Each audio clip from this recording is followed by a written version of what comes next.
কোথাও মুখোমুখি লড়াই হবে, আবার কোথাও গেরিলা যুদ্ধ। বাংলায় কি ভোট কৌশল বদলাতে চলেছে পদ্ম শিবির? বিধানসভা নির্বাচনে 40টির মতো দুর্বল সংখ্যালঘু আসনে লড়ার জন্য আলাদা ছক সাজাচ্ছে বিজেপি। বিজেপির হিসেব অনুযায়ী এই 40টি আসন বাদ দিলে বাকি প্রায় 250টি কেন্দ্রে মূল লড়াই বিজেপি বনাম তৃণমূলের।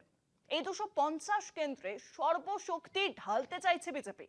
পদ্ম শিবিরের এবারের ভোট রণনীতি খুব সম্ভবত এটাই যে সব আসনে সরাসরি লড়াই নয়, কিন্তু এর পাশাপাশি এটাও তো সত্যি বঙ্গ বিজেপির বুথ স্তরের সংগঠন বলতে প্রায় কিছুই নেই। এছাড়াও গোদের উপর বিস্ফোরণের মতো আছে ভয়ানক ঘরোয়া কোন্দল। এই ফাটা নৌকো নিয়ে কি ভোটের দরিয়া বেরোতে পারবে বিজেপি?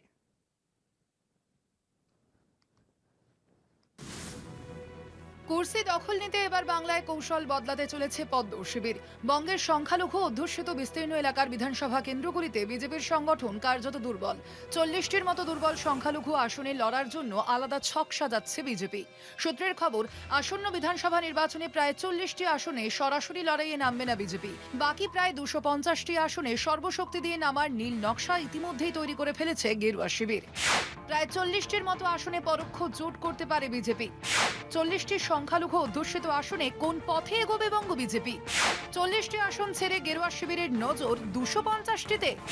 রাজনৈতিক মহলের প্রশ্ন, তৃণমূলকে হারাতে কি মহাজোটে যাবে বিজেপি?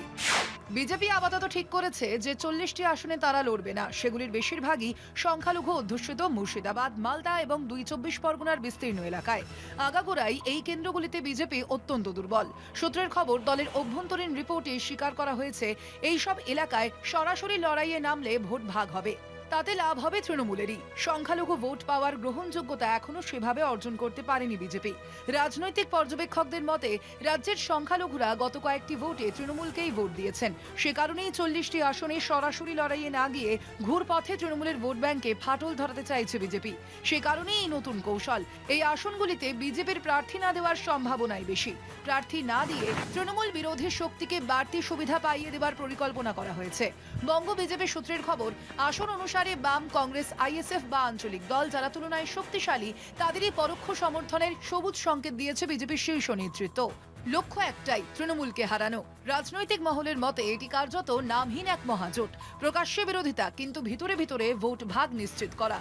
সব মিলিয়ে এবার বিজেপির কৌশল শুধুই আসন বাড়ানো নয়, রাজ্যে চালু থাকা রাজনৈতিক সমীকরণও ভেঙে দেওয়া, হয় সরাসরি না হলে পিছনের দরজা দিয়ে। কলকাতা টিভি।